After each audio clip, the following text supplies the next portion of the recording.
Hi guys! Ito guys yung okome or bigas no na lagi kong binibili dito sa Japan. Akita Komachi. Tapos pag nakita nyo to, Musenmai, ang ibig sabihin ng kanji na yan ay itong bigas na to ay hindi na kailangang hugasan dahil ito ay hugas na.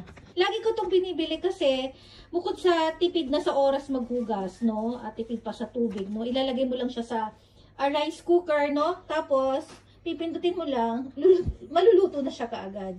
Buksan na natin siya guys, no? Itong bigas, ayan. Buksan natin siya. 5 kilos to, tapos ilalagay natin sa ulo. Nilalagyan na ng bigas. Ayan.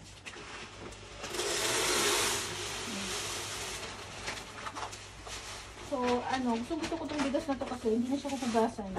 Ilalagay na lang natin siya sa rice cooker and then pipindutin, tapos ay, luto na siya kaagad. Kesa dun sa huhugasan pa, diba? Mas mahal lang to ng konti, pero okay lang.